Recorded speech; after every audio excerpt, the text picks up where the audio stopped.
Mother, tell your children not to walk my way. Well, hello all, and welcome to this video by me, Truthslayer, and this video is going to be somewhat of a response to one of DeMarco's videos. If you don't know who that is, check out the link, check him out.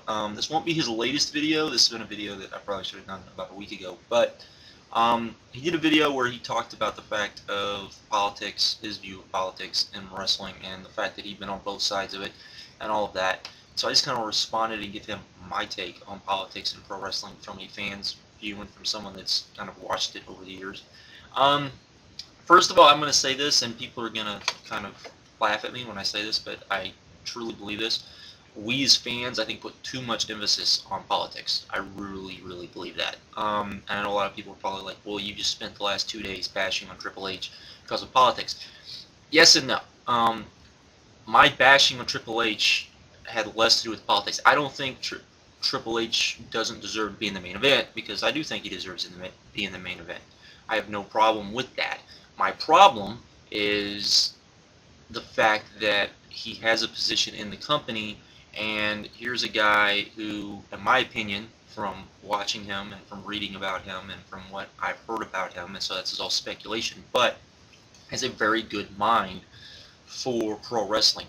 And in my view, you don't get to be in the position he's in, or even, even if he wasn't married to Stephanie McMahon, before that, he had a lot of power in the WWE before that, without at least having some sort of sense about the business. So I necessarily don't think he wouldn't be in that role, because I do think he'd be a main eventer, and my biggest gripe is that I think he has a very good mind for the wrestling business, and in that, the fact that he often ignores it, in my opinion, for his own ego or whatever, is what irks me the most about him. So, that said, I do think that we as fans put too much emphasis on politics, because often, and where I really get this from is if you listen to a lot of the, sort of insiders talk about politics, particularly back in the day, like in Jim Crockett Promotions, the political wars between Ric Flair and Dusty Rhodes. I think they often put a little too much emphasis on it, because you basically had the two top guys going after each other, which, ultimately that might be good, and a lot of, honestly, I can't sit there and tell you that I don't think it hurt the company. When politics start hurting a company, that's when it's bad. When it's just kind of there, well, then it's just kind of there, like in everyday life, like in any job, in any walk of life, you're going to have politics, you're going to have favoritism. It's just the way it is. It's not fair, but it's the way it is. And you have guys who want to be in that role that aren't in that role, to become jealous, and you have all of that going on. And so a lot of the times you just have to kind of not pay attention to it. Now, when like I said, in my opinion, when it comes to the point where it's interfering with the business and the business is suffering because of it, well, then you have a problem. And that's where I think WWE was back in the mid-90s. I think that's where WCW was throughout the 90s. I think that's where the WWE was throughout the first part of the 2000s.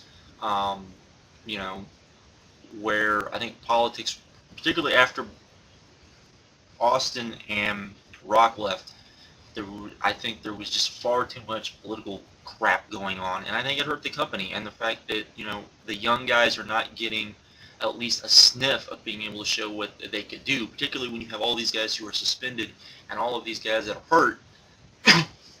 In my mind, as a wrestling fan, as someone that has watched it for a while, it would make sense, and this is where I might be wrong, and I'm sure Steve could probably enlighten me on this to some degree, that you bring up a guy and you give a guy a chance, and if he fails, he fails, and then if he fails, well, you at least gave him the chance, and you at least gave him the opportunity to go with it. But when you don't even give a guy a chance, or if you give him the chance but then you stunt what his chance can be, well, then you're not really giving him a fair chance, and you're not really, out there trying to make the product better.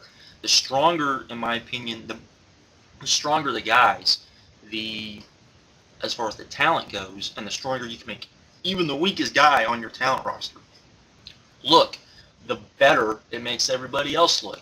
That's my opinion. I could be wrong on that, because a lot of this business is psychological. A lot of this business is, getting the fans to believe what you want them to believe. And, I often think that there are definitely guys who are better than that and often kind of tilt that to their own way to get their way sometimes. And when it hurts the business, that's when, in my opinion, it's bad.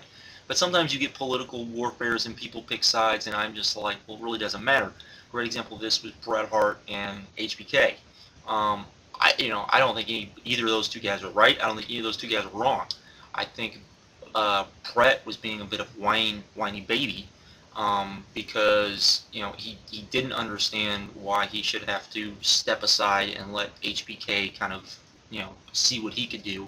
And I think HBK at the same time kind of did things in a way that wasn't professional, in my opinion, from what I've seen and from what I've read. Again, it's all speculation. No, no hard facts on this. But and so to that, if the and again, I don't think that was hurting the company because the politics that had already hurt the company, the WWE, had already happened. So with the Click, because this was after the Click had pretty much left. So you have all of that, and I think too often we put too much emphasis on that, and we study it and go, oh well, look at the politics. Well, politics isn't everything, so you just kind of have to ignore it.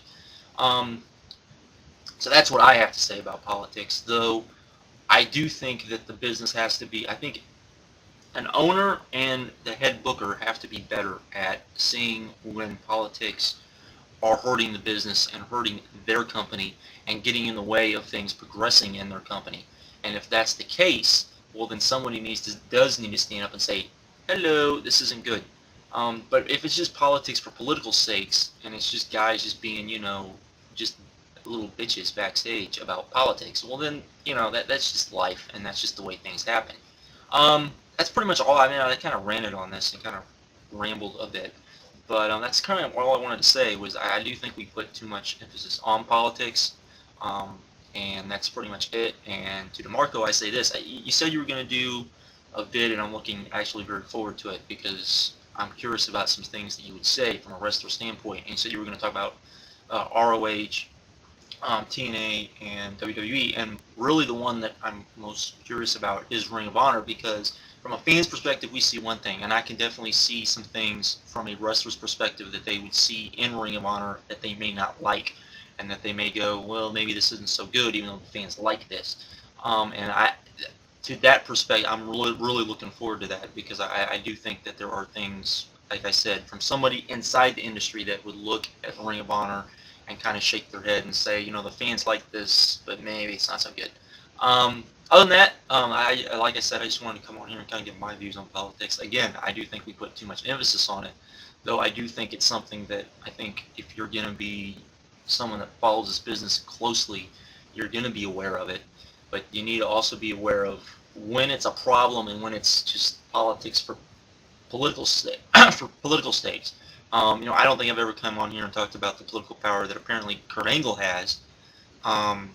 In TNA, because I could, from what I've seen, it's not a big deal, as opposed to the political power per se that Jeff Jarrett has, because he's the head guy, and that, in my opinion, that with his ego stopped him from pushing a guy like Monty Brown, who in my opinion could have been a great stopgap between a guy like Monty Brown kind of holding the belt until they decided Joe was ready, but because he was over as well. But that's just me.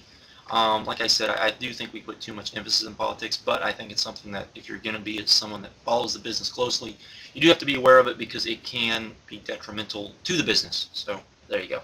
I'm out. Have a good one. Later.